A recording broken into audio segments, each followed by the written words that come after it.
Bu darsda men tushuntiradigan narsam zonalar, ya'ni o'rinlar bo'ladi. Bozorda shunday o'rinlar mavjudki, ular muayyan zonalar bo'ladi. Bozor yoki mana shu joydan qo'llab-quvvatlanib tepaga qaytadi yoki qarshilik bo'ladi. Ashundan shu qarshilikka tegib pastga narx pasayadi. Narx o'sishidan oldingi bir zonalarni aniqlashimiz mumkin yoki narx tushadigan sotishimiz mumkin bo'lgan qarshilik zonalarni aniqlashimiz mumkin. U qanday holatda bo'ladi desangiz, biz hozir o'rganadigan narsamiz klassika strategiyasi bo'yicha bo'ladi. Mana bu narsa tradingda asli, ya'ni klassika tradingda asli. Qolgan hamma strategiyalar mana shuni ustiga qurilgan. Tushunarlimi? Libboy narsa bo'lsin, hozir yana ommalashib ketgan SMC, ICT, boshqacha bir balobatlar nomlar qo'ysa ham, lekin asli mana shu yerdan olingan. O'zik ildiz klassikani ichida. Agarda biz klassikani tushunmaydigan bo'lsak, qolgan hamma strategiyani tushunmaymiz biz. Tushunarlimi? Misol SMC bo'yicha bozor narxi yuqorilab ketgan paytda qanaqa qilib sotib olishlikni bilinmaydi. ICT bo'yicha misol faqatgina shamlarda ignalarini yaxshi tushuniladi. Klassika esa umumiy treytni o'zini ichiga oladi. Shu uchun biz nima qilishimiz kerak? Klassika bo'yicha zonalarni yaxshi aniqlab olishligimiz kerak. Xo'p, biz bilan hozir analiz qilayotgan coinning nomi Litecoin. Xo'p, hozirda qaysi holatda turibdi? Hozir buni birgalikda ko'ramiz. Bozorda bir marta o'sish bo'lgan, umumiy holatini ko'radigan bo'lsak, mana bu yerda umumiy holatini ko'radigan bo'lsak, mana bu zona birinchi zonasi. Mana bu zona umumiy qo'llab-quvvatlovchi zona bo'lgan. Bu o'rischasiga поддержка, inglizchasiga nima bo'ladi? Support zonasi bo'ladi. Mana ko'ringlar, mana bu support zona bo'lyapti mana. Support. Mana bu yerda yozilishi support bo'ladi, o'zi qo'llab-quvvatlovchi zona. Nimaga biz buni olyapmiz? Bunaqa deb atayapmiz. Ya'ni bozor kelyapti shu yerga, bir marta qaytyapti. Ikkinchi marta qaytyapti. Uchinchi marta ham qaytyapti. Tushunarlimi? Demak, bu nima? Qo'llab-quvvatlaydi. Ya'ni bozor oqib ketishiga emas, buni tepaga yuqorilashiga qo'llab-quvvatlovchi zona. Tushunarlimi? Bu yerda bitta zonamiz bo'ldi. Endi bizda nima bo'ldi? Mana bu yerda qarshilik zonamiz bo'ldi. Mana bu yer hozir qarshilik zonamiz. Nimaga qarshilik zona? Bozor chiqdi, mana shu yerga bir marta tegdi, qarshilik oldi. Yana nimadan keyin yana qarshilik oldi, yana bitta qarshilikni buzib o'tdi. Qarshilik buzib o'tgandan so'ng, mana buni ustiga chiqdi. Endi bu qarshilik zona deyiladimi, qo'llab-quvvatlovchi zonami? Bir ovozda aytamizki, endi bu zonani nomi nimaga aylandi?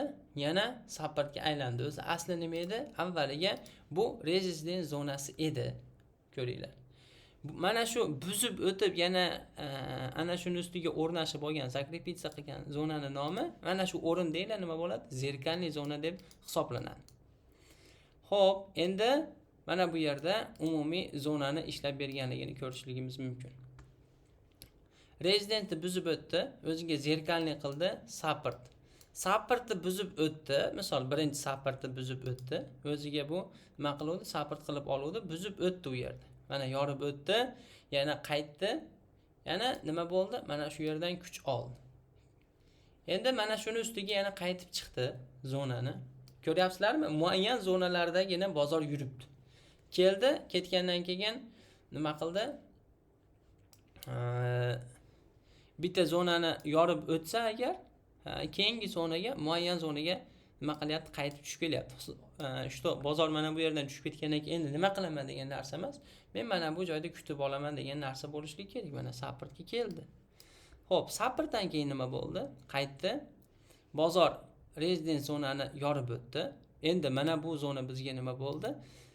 Zerkalniy zonaga aylandi. Endi bu residence emas, support ishini qilib beradi. Endi biz bu qo'llab-quvvatlab beradi. Yorib o'tildi. Yorib o'tilgandan keyin mana shu zonani ko'rsanglar bir marta kelib mana shu zonaga tegyapti. Buni nomi nima?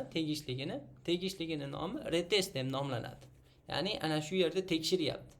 Rostdan mana shu yer nima qilyapti? Meni nimamligini haligi test qilib beryapti.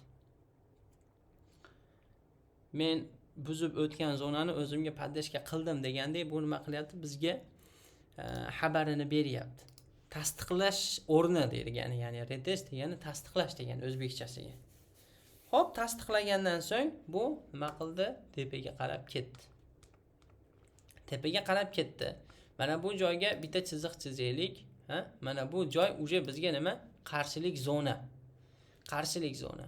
Bu nima uchun imенно shu yerdan qaytganini o'tmishiga qarasak bizga aytib beradi. Mana.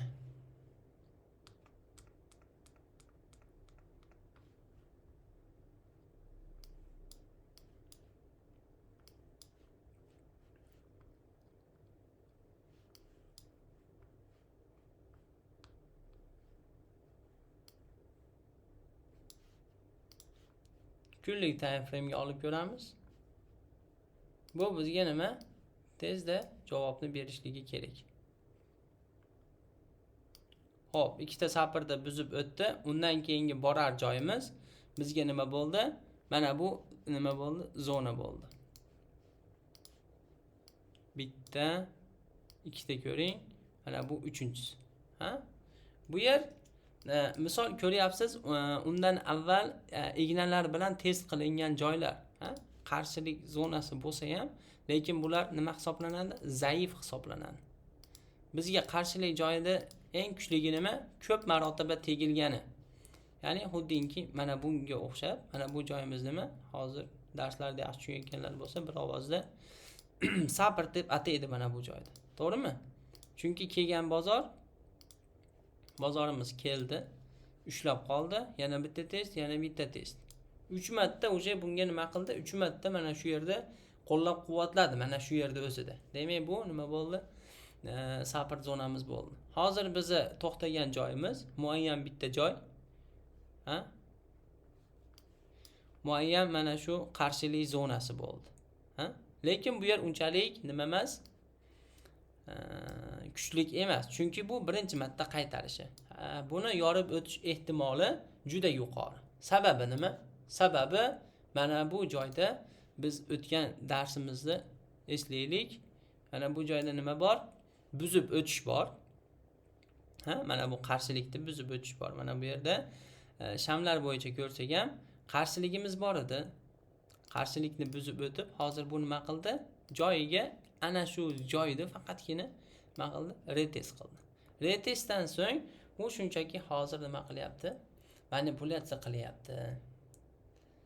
Bizni hozirgi o'rnimiz hozir mana shu joy biz uchun poddeshka bo'lib ishlaydi. Ya'ni bozor mana shu yerga qaytadigan bo'lsa ham biz bozorga kiramiz va mana shu yerdan tepaga yurishlik kutamiz.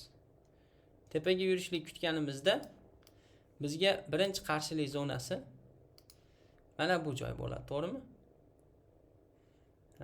O'zidan oladigan bo'lsak, mana shu joy biz uchun qarshilik zona bo'lib qolaveradi. Mana umumiy bozorda qaytargan zonalar qarshilik zonasi. Bu zaif zona deb aytdik. Lekin mana bunaqa ko'p marotaba qaytarilgan joylarchi, mana bu umumiy zona, mana bu katta zonalar nima bo'ldi? Bu esa kuchli qarshilik bo'ldi. Biz nima qilamiz? Kichkina mana bunaqa qarshiliklarda, zaif qarshiliklarda bozor holatiga qaraymiz. Agarda shamlar kuchi bo'ladigan bo'lsa, mana shu yerga kelgan vaqtida bozor mana shu yerga